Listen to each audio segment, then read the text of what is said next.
Breaking news. Jintur तालुक्यात वाळू माफियांवर पोलिसांचा सर्जिकल स्ट्राईक. वसा दुधगाव रस्त्यावर मध्यरात्री धाडसी कारवाई. 6 लाखांचा मुद्देमाल जप्त. जिंतूर. संपादक रफिक तांबोळी, न्यूज आरटीजे. जिंतूर तालुक्यात अवैध वाळू उपशाने पर्यावरणाचे आणि ग्रामीण रस्त्यांचे अक्षरशः कंबरडे मोडले असताना पोलीस प्रशासनाने आता वाळू उपसा करणाऱ्यांविरुद्ध आक्रमक पवित्रा घेतला आहे. सहाय्यक पोलीस अधीक्षक पथक आणि बोरी पोलिसांनी संयुक्तरित्या मोठी कारवाई करत वसा दुधगाव मार्गावर अवैध रेतीची वाहतूक करणारा टिप्पर रंगेहात पकडला. या धडक कारवाईमुळे संपूर्ण तालुक्यात वाळू माफियांचे धाबे दणाणले आहेत.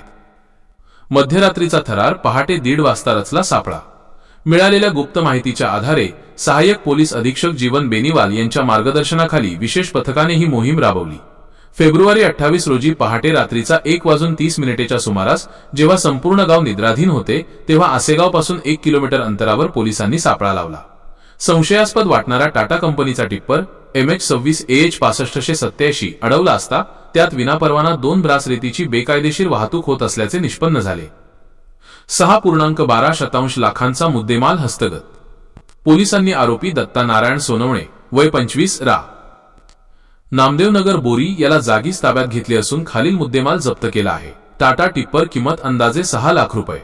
अवैध रेती 2 ब्रास किंमत 12,000 रुपये. एकूण कारवाई 6,12,000 रुपये. या फिल्डिंगमधील वीर शिलेदार. ही यशस्वी कामगिरी सहाय्यक पोलीस अधीक्षक पथकातील जमादार साळवणे, पोलीस शिपाई सिद्धेश्वर घरजाळे तसेच बोरी पोलीस ठाण्याचे पोलीस उपनिरीक्षक SM थोरवे, बीट जमादार बद्रीनाथ कंठाळे आणि पोलीस नाईक रामप्रसाद कोकाटे यांच्या पथकाने चोख बजावली. गुन्हा दाखल. तपास सुरू. पोलीस शिपाई सिद्धेश्वर घरजाळे यांच्या फिर्यादीवरून बोरी पोलीस ठाण्यात BNS कलम 303(2) अंतर्गत गुन्हा दाखल करण्यात आला आहे. पुढील तपास पोलीस जमादार बद्रीनाथ कंठाळे हे करत आहेत. नागरिकांची मागणी.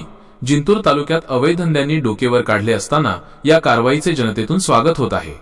मात्र ही कारवाई केवळ औपचारिकता न ठरता सातत्यपूर्ण राहावी अशी मागणी जोर धरत आहे. संपादक रफिक तांबोळी, न्यूज आरटीजे जिंतूर. बातमी आवडली असल्यास लाईक, शेअर आणि कमेंट करायला विसरू नका.